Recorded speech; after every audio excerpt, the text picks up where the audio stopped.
আমরা ইমাম আল আযম আবু হানিফা বলে চিনি। সবাই বলল তুমি যে স্রষ্টারে খুঁজে পাও না, আমাদের ইমাম তোমারে স্রষ্টা দেখায় দিবে। সুবহানাল্লাহ পড়েন।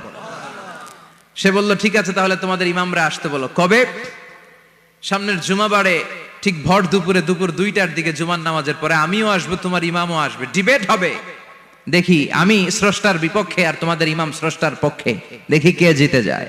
এই ডিবেট দেখার জন্য হাজার হাজার মানুষ এসেছে ইরাকের কুফা নগরীতে। হাজার হাজার মানুষ এসেছে।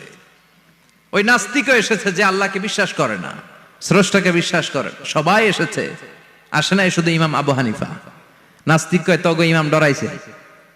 কি বলে? তোদের ইমাম ভয় পেয়েছে। উনি এসেছেন 1.5-2 ঘন্টা দেরি করে। 1.5 ঘন্টা দেরি করে যখন উনি আসলেন, নাস্তিক বলে আপনার সাথে কোনো কথা নাই, আপনার তো সময়ের জ্ঞানই নাই, আপনার সাথে কিসের আলাপ?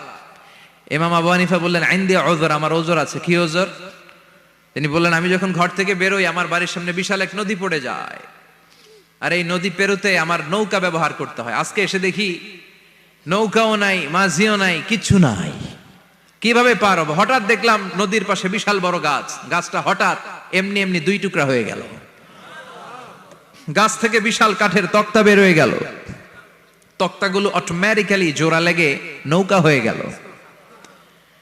এই নৌকা মাঝি ছাড়া সা করে আমার সামনে চলে এলো। আমি নৌকায় বিসমিল্লাহ বলে বসে পড়লাম। হঠাৎ নৌকা আমারে টান দিয়ে ওপারে নিয়ে এলো।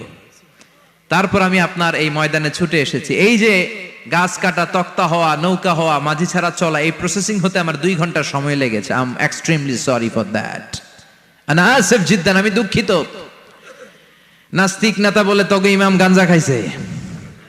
কি খাইছে? তোদের ইমাম মজনুন, জুন্না আলাই, মাথার তার সিরা নিয়ে যা। ইমাম আবু হানিফা বললেন ময়দানে আমারে গালি দিলেন কেন?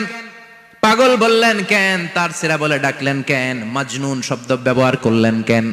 মার্জিত ভাষা ব্যবহার করতে শিখেন। নাস্তিক বলে কেমন কথা আপনি বলেন?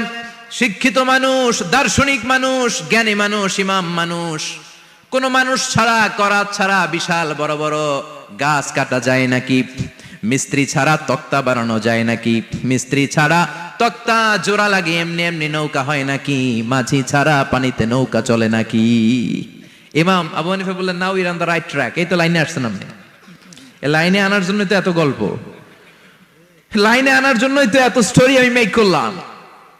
আপনার কথা থেকেই যদি ধরি, করাত ছাড়া গাছ কাটা যায় না, এমনি এমনি তক্তা হয় না, এমনি এমনি নৌকা হয় না, মাঝি ছাড়া নৌকা এমনি এমনি চলে না, তাহলে